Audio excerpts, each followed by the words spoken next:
Hello friends, what's up everybody? Hoping you are doing very well. I am fine, আলহামদুলিল্লাহ। তো বন্ধুরা, আজকে একটা নতুন টপিকস নিয়ে তোমাদের সামনে এসেছি। তো এই টপিকসটা মূলত হচ্ছে কি, যারা এবার তার মানে কি 2026 সালে পরীক্ষা দিতে যাবে, কোন পরীক্ষায়? এইচএসসি পরীক্ষা অথবা ইন্টারমিডিয়েট পরীক্ষা, তাদের জন্য মূলত আজকের এই আয়োজনটা। তো এই আয়োজনটা হচ্ছে মূলত আমাদের প্রশ্নের প্যাটার্ন। তো পরীক্ষার হলে যাওয়ার আগে কিন্তু আমাদের প্রশ্নের প্যাটার্ন সম্পর্কে ধারণা থাকা খুবই জরুরি। তো চলো আমরা দেখে আসি আমাদের প্রশ্নপত্রে কি কি আইটেম আসবে। তো আমাদের কিন্তু পূর্ণমান অথবা 100 নম্বরের প্রশ্ন থাকবে, তার মধ্যে 60 নাম্বার বা 60 নাম্বার থাকবে কিন্তু হচ্ছে গ্রামাটিক্যাল থেকে, এবং 40 নাম্বার থাকবে হচ্ছে রাইটিং পার্ট থেকে। তো দেখো বন্ধুরা, প্রথমে আমরা দেখব মানবন্টনগুলো দেখব, এবং পরে আমাদের সময় থাকলে হাতে আমরা কয়েকটা আইটেম সলভ করব, বিশেষ করে আর্টিকেল, প্রিপজিশন, এগুলো আমরা সলভ করব। তো সাথেই থাকো, দেখতে থাকো এবং ভালো কিছু করবে আশা করি, এটাই আমার কথা। তো চলো বন্ধুরা দেখি। তো প্রথম হচ্ছে আর্টিকেল আসবে, 10টা আর্টিকেল আসবে আমাদের, কিন্তু হাফ করে নাম্বার, তাহলে 5 নাম্বার।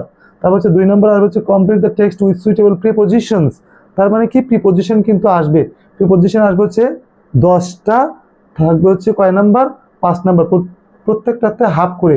3 নাম্বার আর হচ্ছে completing the sentence with suitable phrase and words. That means phrase and words, এটা খুবই ইজি একটা টপিক্স।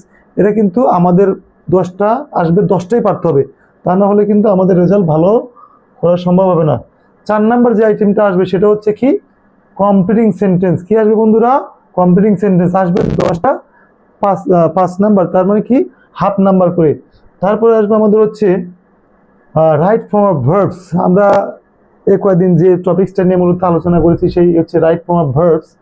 তো এটা আমাদের আসবে 10টা, এই 10টা অ্যান্সার করতে হবে, আমাদের 5টা নাম্বার থাকবে। 6 নাম্বার যেটা আসবে হচ্ছে transformation of sentence, that means হচ্ছে চেঞ্জিং সেন্টেন্স, 5টা আসবে, 5 নাম্বার। তারপরে কি আসবে দেখো, 7 নাম্বারে আসবে হচ্ছে ন্যারেটিভ স্টাইল, মানে হচ্ছে ন্যারেশন, 5 নাম্বার, মানে একটা প্যাসেজ ন্যারেশন আসবে, তো সেক্ষেত্রে আমাদের অ্যান্সার করতে হবে। 8 নাম্বারে থাকবে হচ্ছে প্রোনাউন ডিফারেন্স। অনেকেই এগুলো সম্পর্কে ধারণা নাই, তো আজকে থেকে অবশ্যই তোমরা এগুলো ভালো করে প্র্যাকটিস করার চেষ্টা করবে, তাহলে পরীক্ষা ভালো হবে ইনশাল্লাহ। তো আমাদের কোনো কিছু থেকে কিন্তু ভয় পাওয়া যাবে না। সবচেয়ে বড় কথা হচ্ছে আমরা ভয় পাই, আমরা মনে হয় কি এইটা আমরা অ্যান্সার করবো না, ওইটা অ্যান্সার করবো না, এখান থেকে অ্যান্সার করবো, ওখান থেকে অ্যান্সার করবো, কিন্তু আমাদের মূলত উচিত কিন্তু সবগুলো থেকে অ্যান্সার করা। তাহলে এটা হচ্ছে প্রোনাউন ডিফারেন্স। কোথায় সঠিক প্রোনাউনটা বলবে, এখানে ভুল প্রোনাউন দেওয়া আছে, তো সঠিক প্রোনাউনটা আমাদের বসাইতে হবে, অথবা সঠিক ফ্রেজ অথবা নাউনটা আমাদের বসাইতে হবে। তারপরে আমাদের আর হচ্ছে তারপরে আর হচ্ছে আমাদের হচ্ছে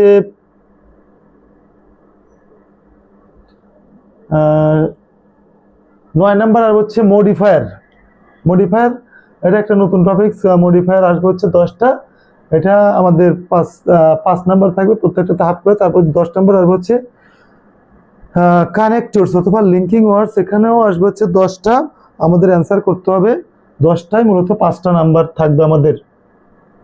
11 নাম্বার আসবে হচ্ছে সিনোনিম এবং অ্যান্টোনিম, তার মানে হচ্ছে বিপরীত শব্দ এবং হচ্ছে সমার্থক শব্দ। সমার্থক এবং বিপরীত শব্দ। সমার্থক শব্দ তো তোমরা জানোই, একটা শব্দ দেওয়া থাকবে, যেমন ড্রিম আছে, ড্রিমের সিনোনিম কি? তারপরে কি এখানে আছে হচ্ছে নোয়ান, নোয়ানের কি? নোয়ানের হচ্ছে অ্যান্টোনিম কি, এটা আমাদের জানতে হবে।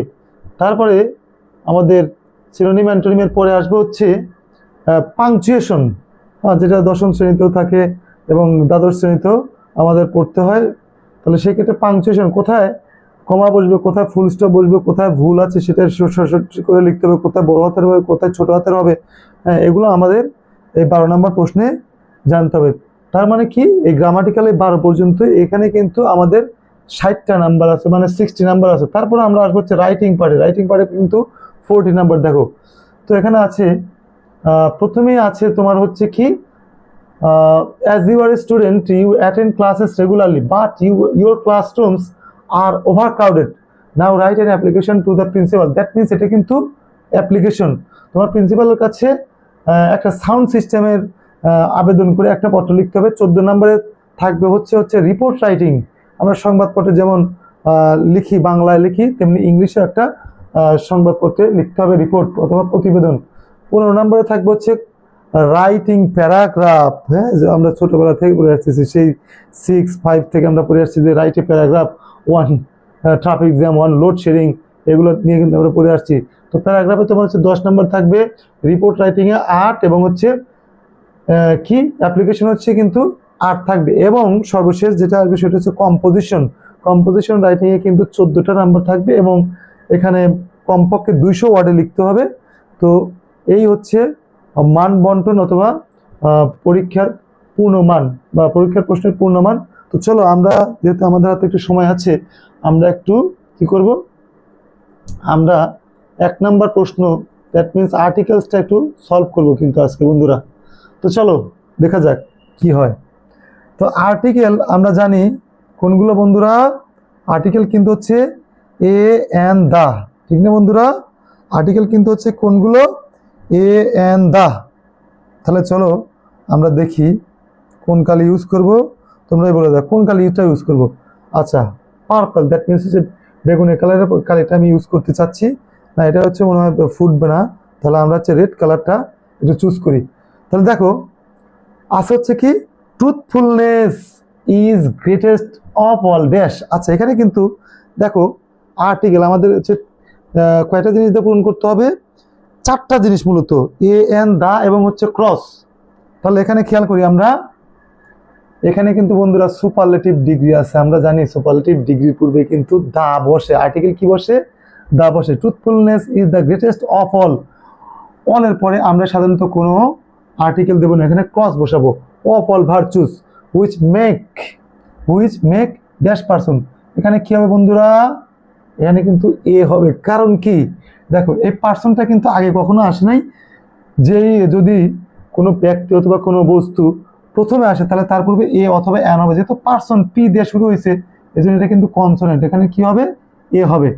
Make a person really great if you do not cultivate that's the habit. আচ্ছা, এখানে কিন্তু আর্টিকেল দা হবে, কারণ কি বন্ধুরা, কারণ দেখো এখানে কিন্তু অফ প্রিপজিশন আছে, অফের পূর্বে নাউন থাকলে তো 95% ক্ষেত্রে কিন্তু দা বসবে। হ্যাঁ, 95 অথবা 98% ক্ষেত্রে কিন্তু দা বসবে। এবং দেখো আমরা কিন্তু সত্য বলার ক্ষেত্রে কি করি, আমরা কিন্তু সত্য বলার ক্ষেত্রে বলি কি, speak the truth, that means এটা কিন্তু কমন হচ্ছে স্পিক দ্য ট্রুথ।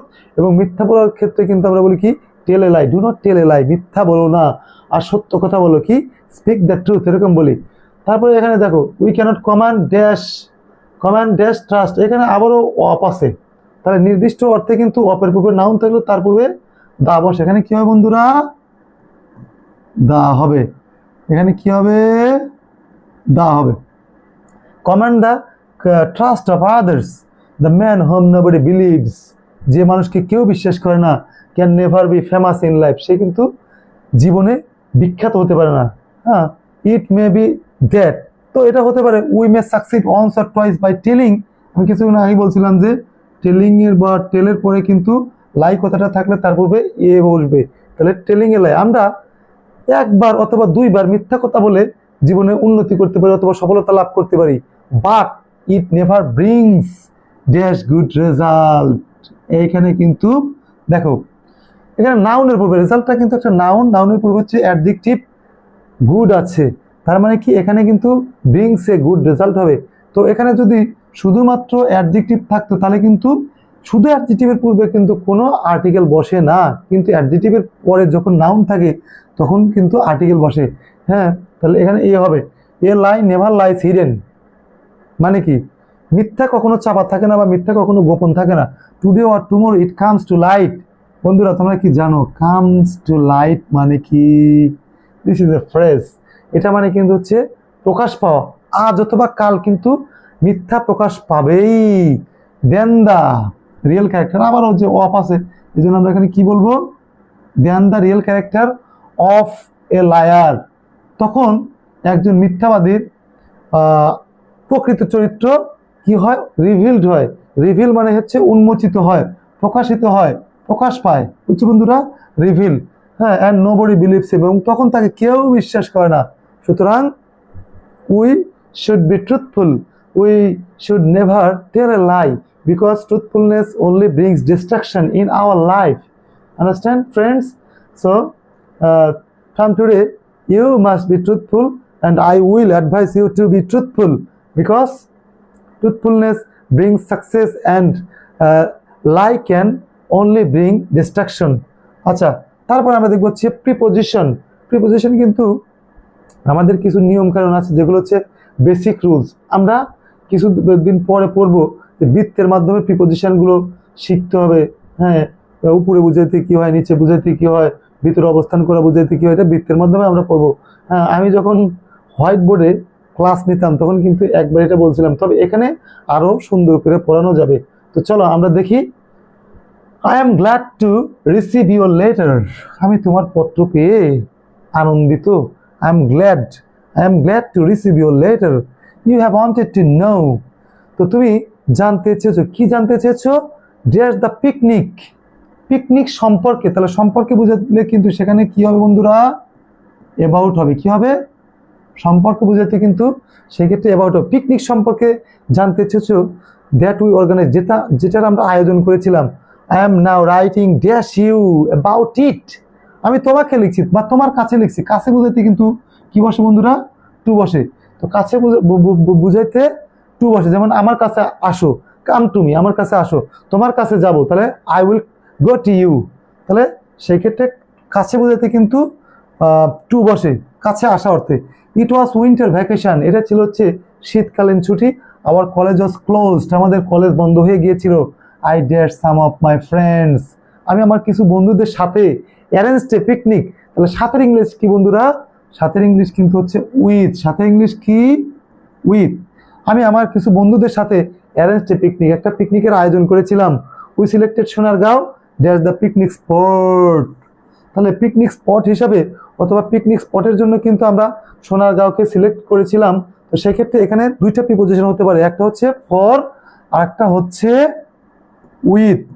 না, ফর এবং আরেকটা হচ্ছে অ্যাজ দিলেই ভালো, ফর দিলেও হবে, দুইটা দিলেও হবে। তাহলে পিকনিক স্পট হিসেবে আমরা সোনারগাঁওকে বেছে নিয়েছিলাম। It is some 20 Miles from Dhaka, এটা ঢাকা থেকে প্রায় 20 কিলোমিটার দূরে। এবং এখানে আমি কিন্তু কয়েকবার গিয়েছি, আমাদের স্কুল থেকে, আমাদের কলেজ থেকে প্রায় এখানে যাওয়া হয়। তো this is a very nice place, and it is a historical place also. We got dash the bus, we got into the bus, আমরা বাসে প্রবেশ করেছিলাম। we got into the bus dash about 9 AM। ঘড়ির সময় বুঝাইতে কিন্তু বন্ধুরা তারপরে কিন্তু অ্যাট বসে। at about 9 AM dash all necessary utensils and materials, সকল কিছু নিয়ে, সকল সরঞ্জাম, সকল জিনিসপত্র নিয়ে। তাহলে নিয়ে ইংলিশ কিন্তু এখানে আমরা বলবো কি? উইথ। সকল কিছু নিয়ে অথবা সাথে বুঝাইতে কিন্তু সেখানে উইথ বসে। And materials dash reaching Sonargaon, we finished our breakfast. আমরা সোনারগাঁও কি করার পরে আমরা আমাদের ব্রেকফাস্টটা শেষ করলাম। পৌঁছার পরে বলা যায় আমরা, তাহলে পরে অর্থে কিন্তু আফটার বসে, মানে পরে। কিন্তু আর একটা জিনিস আছে, সেটা হচ্ছে কি? অন কিন্তু পৌঁছার মাত্রই আমরা আমাদের ব্রেকফাস্ট শেষ করলাম, তবে এখানে আফটার দিলে ভালো হবে, অন দিলেও ভুল হবে না। উই ফিনিশড আওয়ার ব্রেকফাস্ট, আবারও ঘড়ি